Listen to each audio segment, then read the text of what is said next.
तो यहाँ पर आप लोग अपनी पब्लिक आईपी देख पाओगे जो आपको असाइन हुई है, आपके राउटर ने असाइन की है। ये रहा मेरा IPv4 और ये रहा मेरा IPv6।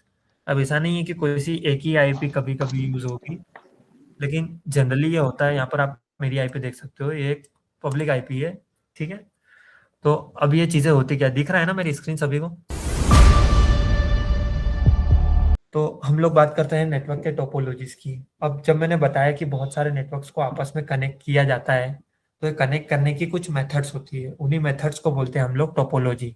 जैसे मान लो कि मैंने एक लंबी सी केबल ली और उस लंबी सी केबल में सभी डिवाइसेस को आपस में ऐसे जोड़ते गए और एक लंबी सी केबल बिछा दी। तो उसी जो लंबी सी ये जो टेक्निक थी, मैंने बताया कि एक सिंगल केबल ली और मैंने उस सिंगल केबल से सभी डिवाइसेस को कनेक्ट कर दिया, इसको बोलते हैं बस टोपोलॉजी। इन सभी के अपने अपने एडवांटेज है, डिसएडवांटेज है। अब जैसे एक रिंग टोपोलॉजी है, इसमें हम लोग सारे डिवाइसेस को आपस में से गोल कनेक्ट कर देते हैं, जिसमें हर एक डिवाइस से कम्युनिकेट कर पाता है। लेकिन प्रॉब्लम ये है कि भी हम लोग एक डिवाइस से दूसरे डिवाइस पर भेजने का ट्राई करते हैं, तो बाकी लोग जो उसी रिंग में कनेक्टेड है वो सभी भी उस डाटा को देख के पढ़ पाते हैं कि हाँ इसने इसको डाटा भेजा और ये भेजा है। तो वहीं पर हम लोग बात करते हैं स्टार टोपोलॉजी। स्टार टोपोलॉजी इस तरीके से काम करती है कि हम लोग एक मिड पॉइंट लेते हैं और उसी मिड पॉइंट से सारे डिवाइस को कनेक्ट करते हैं कि स्टार के फॉर्मेट में। ठीक है, अभी स्टार के फॉर्मेट में होता क्या है कि जब भी इस इंसान को, यहाँ वाले इंसान को, यहाँ वाले इंसान को कोई डाटा भेजना पड़ता है, तो हम लोग इसी मेथड्स के थ्रू हम लोग इसे इंसान को भेज पाते हैं। बाकी लोग जो नोट्स होते हैं उन्हें पता नहीं होता है। लेकिन जब हमने बस टोपोलॉजी देखी, उसमें हम सिंगल से केबल ले रहे हैं और उसमें हम लोगों ने सारे डिवाइसेस को कनेक्ट कर दिया है। अब ये सारे कंप्यूटर्स है आपस में। समझ में आ रहा है ये चीजें सभी को जो मैं बोल रहा हूँ? और अगर ना भी समझ आ रही हो तो सिर्फ सुनो।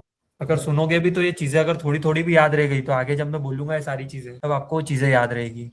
तो अब जब भी इसको ए डिवाइस को ई डिवाइस को डाटा भेजना रहा, तो ये जब भी इस केबल के थ्रू भेजेगा तो वही डाटा इसे भी सर्व होगा, इसे भी सर्व होगा। यानी कि हर एक चीज के कुछ डिसएडवांटेज भी एडवांटेज भी है। सिर्फ कनेक्ट करने की एक मेथड है जो मैं बता रहा हूँ अभी। ठीक है, समझ आ रही है सारी चीजें? थोड़ा सा फास्ट फॉरवर्ड कर रहा हूँ ताकि ये बोरिंग ना लगे ज्यादा चीजें, क्योंकि थ्योरी बोरिंग होती है, ये चीज पता है सभी को। तो सिर्फ इतना है कि सुनो बस, अभी कंटिन्यू करो, चीजों को समझ में आने लग जाएगी चीजें जैसे जैसे आगे बढ़ेंगे। ठीक है, आगे बढ़ते हैं। वायर्ड और वायरलेस, जैसे मैंने अभी बताया कि जब भी हम लोगों को डाटा ट्रांसफर करना होता है, तो अगर हम लोग केबल का यूज कर रहे हैं तो उसे हम लोग बोलते हैं वायर्ड। और वहीं पर अगर केबल का नहीं यूज कर रहे हैं, चाहे वाईफाई हो गया, ब्लूटूथ हो गया, कोई भी दूसरी टेक्नोलॉजी का यूज कर रहे हैं, जो एक जो डिवाइस है वो रेडियो वेव इमिट कर रहा है और दूसरा उसी रेडियो वेव को रिसीव कर रहा है, तो ऐसे ही ये जो चीजें होती है वायर्ड और वायरलेस, बहुत ही सिंपल सी टर्म्स है। सिर्फ टर्म्स याद रखना ताकि आगे जाके जब भी मैं बोलूँ कि यहाँ पर वायर्ड फॉर्म में अगर नेटवर्क कनेक्टेड है और वहाँ पर वायरलेस फॉर्म में कनेक्टेड है, तो आपको चीजें पता होनी चाहिए कि क्या टेक्नोलॉजी काम कर रही है। ठीक है, अगर मैं कभी बोलूँ कि हमको रेडियो फ्रिक्वेंसी को हो सकता है इंटरसेप्ट करना पड़े, या मैं कहूँ कि जैसे रिमोट कंट्रोल, अभी कार देखी होगी आप लोगों ने, जिसमें हम लोग रिमोट की मदद से हम लोग कार को अनलॉक कर पाते हैं, देखिए सभी ने? बहुत ही कॉमन सी चीज है, देखिए क्या सभी ने? Yes sir. आवाज आ रही है क्या मेरी? जी सर। बहुत ही कॉमन सी चीज बोली है मैंने, सभी को पता होगी ये। जी सर। ठीक है, ये चीज ऑलमोस्ट सभी को पता होगी कि हम लोग रिमोट की मदद से कार को अनलॉक कर पाते हैं। अब ये कर कैसे पाते हैं? जब भी हम लोग कार में दबाते हैं अनलॉक, तो वहां से एक रेडियो वेव के थ्रू एक यूनिक कोड जनरेट होता है जो रेडियो फ्रिक्वेंसी से ट्रांसफर होता है। 5 6 इस टाइप का कुछ हेक्साडेसिमल टाइप से होता है। अगर यही कोड हम लोग कैप्चर कर पाए और ये सेम कोड अगर हम लोग दूसरे डिवाइस से भेज पाए उसी कार तक, क्योंकि हर कार का अपना मैन्युफैक्चरिंग जो पैटर्न होता है, तो हम लोग ये किसी का गेस नहीं कर सकते कि क्या होगा। लेकिन अगर पर्टिकुलर टाइम पर अगर रिमोट से वो इंसान उस स्विच को दबा रहा है और अगर हम लोगों ने वो कोड को कर लिया है कैप्चर, जैसे फ्लिपर जीरो नाम का एक टूल होता है, पता है सभी को? कभी तो सुना होगा फ्लिपर जीरो के बारे में। Yes sir yes sir. सुनो। यस। ठीक है, तो ये फ्लिपर जीरो वही टूल होता है कि ये बेसिकली करता क्या है कि इसके अंदर एक फंक्शन होता है जिससे हम लोग जो वायरलेस रेडियो वेव्स होती है उनको भी कैप्चर कर पाते हैं कि वेव्स किस फॉर्मेट में जा रही है। रियलिटी में जो मैंने कोड बोला है ना, इस कोड को आप इस तरीके से समझ सकते हो कि एक पर्टिकुलर फ्रिक्वेंसी की वेव जा रही होती है। वेव जाती है तो इस टाइप से जाती है, देखा होगा सभी ने ये चीजें कि वेव एक्चुअली में ट्रेवल कैसे करती है। तो कब किस टाइम पर किस नोड कितना ऊपर जाएगा या कितना नीचे आएगा, ये चीजें कोई फिक्स नहीं होती है। तो इन्हीं के पॉइंट ऑफ एक्सेस को रेडियो वेव के थ्रू कैप्चर किया जाता है जब हम लोग वायरलेस हैकिंग की बात करते हैं। अभी ये चीजें थोड़ी ज्यादा एडवांस हो जाएगी जिसमें हम लोग कार हैकिंग, ड्रोन हैकिंग, इन सब चीजों की बात करेंगे।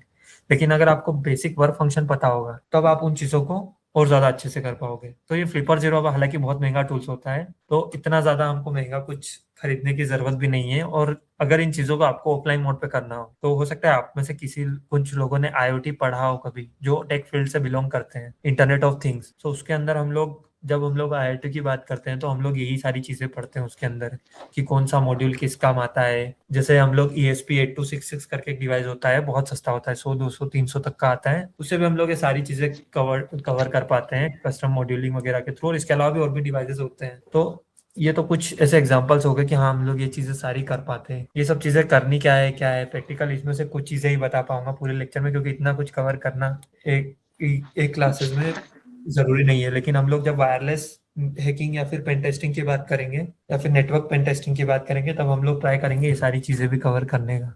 लेकिन इस लेक्चर में तो मुश्किल है इतनी सारी चीजें कवर करना।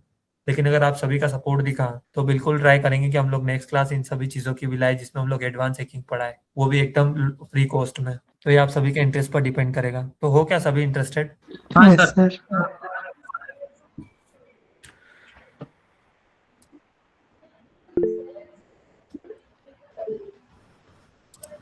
ठीक है, तो हम लोग ट्राई करेंगे उन सारी चीज़ों का भी।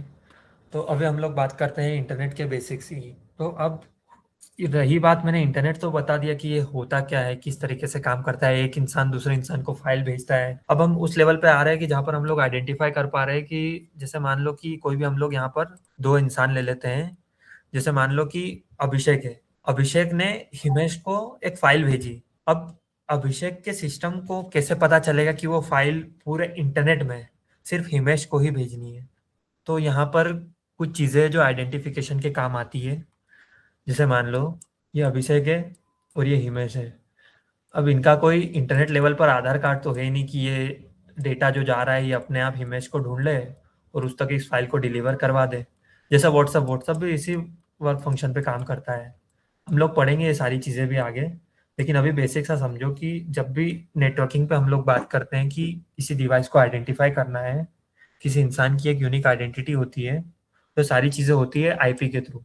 ठीक है, अभी आईपी क्या चीज़ होती है, किस तरीके से दिखती है, कैसे टाइप्स होते हैं इसके, तो जनरली आईपी दो टाइप की होती है, IPv4 और IPv6।